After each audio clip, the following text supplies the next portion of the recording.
6ನೇ ತರಗತಿ ವಿಜ್ಞಾನ ಪಾಠ ಉದ್ದದ ಅಳತೆ ಮತ್ತು ಚಲನೆ.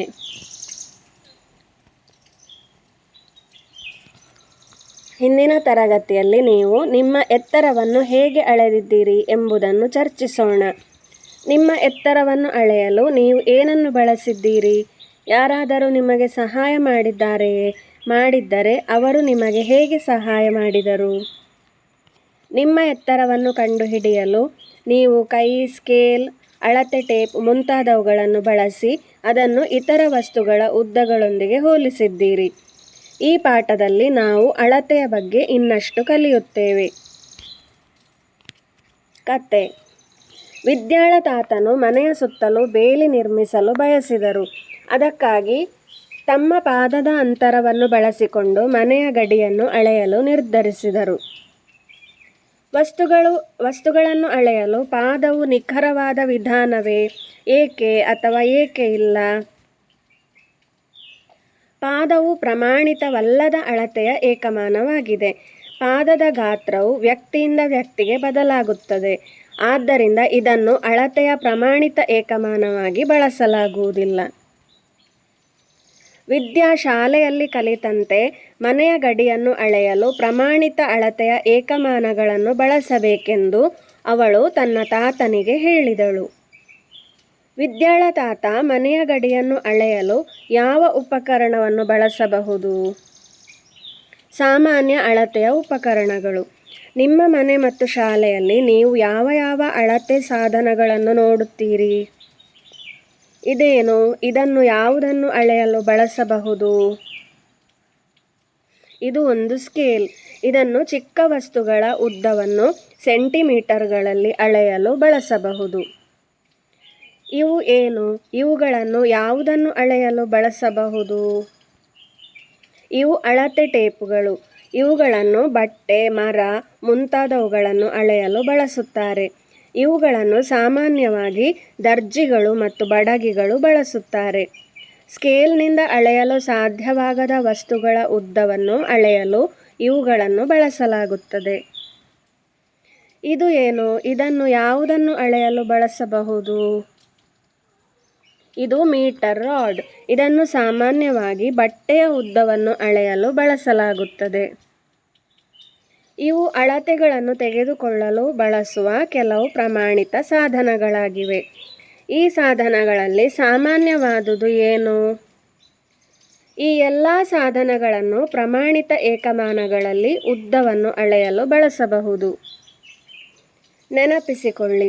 10 ಮಿಲಿಮೀಟರ್ ಸಮ 1 ಸೆಂಟಿಮೀಟರ್, 100 ಸೆಂಟಿಮೀಟರ್ ಸಮ 1 ಮೀಟರ್, 1000 ಮೀಟರ್ ಸಮ 1 ಕಿಲೋಮೀಟರ್.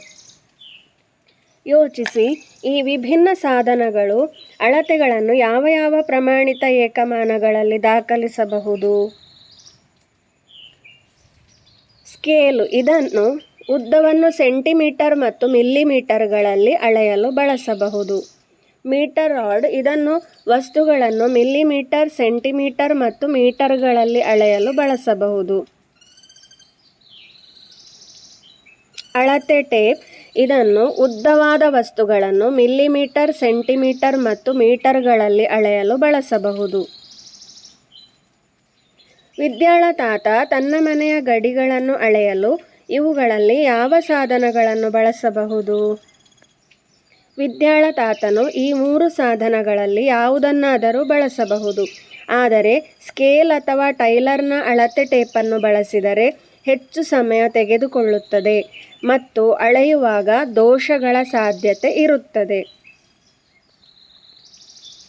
ಯೋಚಿಸಿ, ಜೊತೆಯಾಗಿ ಹಂಚಿಕೊಳ್ಳಿ. ನಿಮ್ಮ ವಿಜ್ಞಾನ ಪಠ್ಯಪುಸ್ತಕದ ಉದ್ದವನ್ನು ಸ್ಕೇಲ್ ಬಳಸಿ ಅಳೆಯಿರಿ. ನೋಟ್ಬುಕ್ಕಿನಲ್ಲಿ ನಿಮ್ಮ ಉತ್ತರಗಳನ್ನು ಬರೆಯಿರಿ. ಕೇಳಿದಾಗ ನಿಮ್ಮ ಉತ್ತರಗಳನ್ನು ಹೇಳಿ. ನಿಮಗೆ ಸ್ವಲ್ಪ ವಿಭಿನ್ನ ಉತ್ತರಗಳು ಸಿಕ್ಕಿವೆಯೇ? ಹೌದು ಎಂದಾದರೆ ಒಂದೇ ವಸ್ತುವಿಗೆ ವಿಭಿನ್ನ ಅಳತೆಗಳು ಏಕೆ ಬಂದವು ಎಂದು ನೀವು ಯೋಚಿಸುತ್ತೀರಿ. ಪ್ರತಿಯೊಬ್ಬರೂ ಅಳೆಯುವ ವಿಧಾನದಲ್ಲಿ ವ್ಯತ್ಯಾಸ ಇರುವುದರಿಂದ ಉತ್ತರಗಳು ವಿಭಿನ್ನವಾಗಿವೆ. ಏನನ್ನಾದರೂ ನಿಖರವಾಗಿ ಅಳೆಯಲು ನಾವು ಪ್ರಮಾಣಿತ ಹಂತಗಳನ್ನು ಅನುಸರಿಸಬೇಕು. ಅಳತೆಗಾಗಿ ಸ್ಕೇಲನ್ನು ಬಳಸುವುದು. ವಸ್ತುಗಳ ಉದ್ದವನ್ನು ಸೆಂಟಿಮೀಟರ್ಗಳಲ್ಲಿ ಅಳೆಯಲು ಸ್ಕೇಲನ್ನು ಬಳಸಲಾಗುತ್ತದೆ. ನಿಮ್ಮ ಸ್ಕೇಲ್ನಲ್ಲಿ ಯಾವುದೇ ಎರಡು ಕ್ರಮಾನುಗತ ಸಂಖ್ಯೆಗಳ ನಡುವಿನ ಅಂತರ ಒಂದೇ ಆಗಿದೆಯೇ? ಹೌದು, ಸ್ಕೇಲ್ನಲ್ಲಿ ಒಂದು ಸಂಖ್ಯೆಯಿಂದ ಮುಂದಿನ ಸಂಖ್ಯೆಯವರೆಗೆ ಇರುವ ಅಂತರ ಸ್ಥಿರವಾಗಿರುತ್ತದೆ. ಸ್ಕೇಲ್ನಲ್ಲಿರುವ CM ಎಂಬ ಅಕ್ಷರಗಳು ಆ ಎರಡು ಕ್ರಮಾನುಗತ ಸಂಖ್ಯೆಗಳ ನಡುವಿನ ಸ್ಥಿರ ಅಂತರವು 1 ಸೆಂಟಿಮೀಟರಿಗೆ ಸಮನಾಗಿರುತ್ತದೆ ಎಂಬುದನ್ನು ತಿಳಿಸುತ್ತದೆ. ಸ್ಕೇಲ್ನಲ್ಲಿ ಸಂಖ್ಯೆಯು 0ಯಿಂದ ಪ್ರಾರಂಭವಾಗುತ್ತದೆ. 0 ಮತ್ತು 1ರ ನಡುವಿನ ಅಂತರವು 1 ಸೆಂಟಿಮೀಟರ್ ಆಗಿರುತ್ತದೆ. ಅದೇ ರೀತಿಯಲ್ಲಿ 2 ಮತ್ತು 1ರ ನಡುವಿನ ಅಂತರವು ಕೂಡ 2ರಿಂದ 1ನ್ನು ಕಳೆದರೆ 1 ಸೆಂಟಿಮೀಟರ್ ಆಗಿರುತ್ತದೆ. ನಾವು ಎರಡು ಸಂಖ್ಯೆಗಳ ನಡುವಿನ ಅಂತರವನ್ನು ಕಂಡುಹಿಡಿಯಲು ಎರಡನೇ ಸಂಖ್ಯೆಯಿಂದ ಮೊದಲ ಸಂಖ್ಯೆಯನ್ನು ಕಳೆಯುತ್ತೇವೆ. ಯೋಚಿಸಿ, 2 ಮತ್ತು 4ರ ನಡುವಿನ ಅಂತರ ಎಷ್ಟು? 4ರಿಂದ 2ನ್ನು ಕಳೆಯಿರಿ. 2 ಮತ್ತು 4ರ ನಡುವಿನ ಅಂತರ 2 ಸೆಂಟಿಮೀಟರ್ ಆಗಿರುತ್ತದೆ. 9 ಮತ್ತು 12ರ ನಡುವಿನ ಅಂತರ ಎಷ್ಟು? 9 ಮತ್ತು 12ರ ನಡುವಿನ ಅಂತರ 12 - 9 = 3 ಸೆಂಟಿಮೀಟರ್. ನಾವು ಸ್ಕೇಲ್ ಬಳಸಿ ವಸ್ತುವಿನ ಉದ್ದವನ್ನು ಹೇಗೆ ಅಳೆಯಬಹುದು ಎಂದು ನೋಡೋಣ. ವಸ್ತುವಿನ ಆರಂಭದ ಬಿಂದುವು ಸ್ಕೇಲ್ನ 0 ಸೆಂಟಿಮೀಟರ್ ಗುರುತಿನೊಂದಿಗೆ ಹೊಂದಿಕೆಯಾಗುವಂತೆ ಸ್ಕೇಲನ್ನು ವಸ್ತುವಿನ ಉದ್ದಕ್ಕೂ ಇರಿಸಿ. ಪೆನ್ಸಿಲ್ನ ಅಂತ್ಯಬಿಂದುವಿಗೆ ಹೊಂದಿಕೆಯಾಗಿರುವ ಸಂಖ್ಯೆಯನ್ನು ಓದಿ. ಅದೇ ವಸ್ತುವಿನ ಉದ್ದ ಸೆಂಟಿಮೀಟರ್ಗಳಲ್ಲಿ ಆಗಿರುತ್ತದೆ. ಈ ಚಿತ್ರದಲ್ಲಿ ಪೆನ್ಸಿಲಿನ ಉದ್ದವು ಪೆನ್ಸಿಲ್ನ ಅಂತ್ಯಬಿಂದುವು 11 ಸೆಂಟಿಮೀಟರ್ನಲ್ಲಿ ಕೊನೆಗೊಳ್ಳುತ್ತದೆ. ಆರಂಭದ ಬಿಂದುವು 0ಯಿಂದ ಶುರುವಾಗುತ್ತದೆ. ಹಾಗಾಗಿ ಪೆನ್ಸಿಲಿನ ಉದ್ದವು 11 ಸೆಂಟಿಮೀಟರ್ ಆಗಿರುತ್ತದೆ. ಈ ಚಿತ್ರದಲ್ಲಿ ಪೆನ್ಸಿಲಿನ ಆರಂಭದ ಬಿಂದುವು 0 ಸೆಂಟಿಮೀಟರ್ ಗುರುತಿನಲ್ಲಿದೆ. ಇದು ಪೆನ್ನು. ಪೆನ್ನಿನ ಅಂತ್ಯಬಿಂದುವು ಎಲ್ಲಿದೆ ನೋಡಿ? 9 ಮತ್ತು 10ರ ನಡುವೆ ಇದೆ. 9 ಮತ್ತು 10ರ ನಡುವೆ 6ನೇ ಚಿಕ್ಕ ಗೆರೆಯಲ್ಲಿ ಅಂತ್ಯವಾಗಿದೆ. ಹಾಗಾಗಿ ಪೆನ್ನಿನ ಉದ್ದವು 9.6 ಸೆಂಟಿಮೀಟರ್ ಆಗಿರುತ್ತದೆ. ನೀವು ತೂಕದ ತಕ್ಕಡಿಯ ಮುಂದೆ ನೇರವಾಗಿ ನಿಂತು ನೋಡಿದಾಗ ನಿಮ್ಮ ತೂಕ 25 kg ಎಂದು ಕಾಣುತ್ತದೆ. ನಿಮ್ಮ ಬಲಭಾಗದಲ್ಲಿ ನಿಂತಿರುವ ನಿಮ್ಮ ತಾಯಿಗೆ 24 kg ಎಂದು ಹೇಳುತ್ತಾರೆ.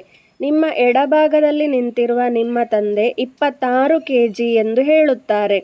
ಯಾರು ಹೇಳಿದ್ದು ಸರಿ ಮತ್ತು ಏಕೆ?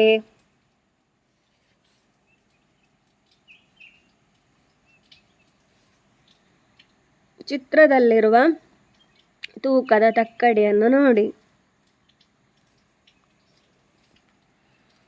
ಇಲ್ಲಿ ನಾವು ಅಳತೆ ಮಾಡುವಾಗ ನೇರವಾಗಿ ನಿಂತು ಅಳತೆಯನ್ನು ಓದಬೇಕಾಗುತ್ತದೆ. ಓರೆಯಾಗಿ ನಿಂತು ಅಳತೆಯನ್ನು ಓದಿದಾಗ ಅಳತೆಗಳು ವ್ಯತ್ಯಾಸವಾಗಿ ಕಾಣಿಸುವ ಸಾಧ್ಯತೆ ಇದೆ.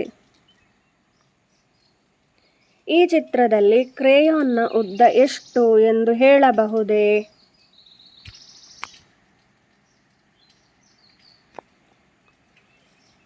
ಈಗ ನೋಡಿ, ಕ್ರೇಯಾನ್ನ ಉದ್ದವು 4.6 ಸೆಂಟಿಮೀಟರ್ ಆಗಿರುತ್ತದೆ. ಯೋಚಿಸಿ, ಈಗ ಕ್ರೇಯಾನ್ನ ಉದ್ದ ಎಷ್ಟು? ಈಗ ಕ್ರೇಯಾನ್ನ ಉದ್ದ 5 ಸೆಂಟಿಮೀಟರ್ ಆಗಿದೆ. ಅಂದರೆ ಒಂದೇ ವಸ್ತುವಿನ ಅಳತೆಯಲ್ಲಿ ಇರುವ ವ್ಯತ್ಯಾಸವನ್ನು ಗಮನಿಸಿ. ಹಾಗಾದರೆ ಒಂದು ವಸ್ತುವನ್ನು ಅಳೆಯುವಂತಹ ಸರಿಯಾದ ವಿಧಾನ ಯಾವುದು? ಆದ್ದರಿಂದ ಸರಿಯಾದ ಅಳತೆಯನ್ನು ದಾಖಲಿಸಲು ಸ್ಕೇಲನ್ನು ವಸ್ತುವಿನ ಉದ್ದದೊಂದಿಗೆ ಸರಿಯಾಗಿ ಸ್ಪರ್ಶವಾಗುವಂತೆ ಇಡುವುದು ಮುಖ್ಯವಾಗಿದೆ. 0 ಸೆಂಟಿಮೀಟರ್ ಗುರುತು ಇಲ್ಲದ ಸ್ಕೇಲ್ನಿಂದ ನೀವು ಹೇಗೆ ಅಳೆಯುತ್ತೀರಿ? ಈ ಚಿತ್ರದಲ್ಲಿರುವ ಸ್ಕೇಲು ತುಂಡಾಗಿದೆ. ಇದರಲ್ಲಿ 0 ಸೆಂಟಿಮೀಟರ್ ಗುರುತು ಇಲ್ಲ.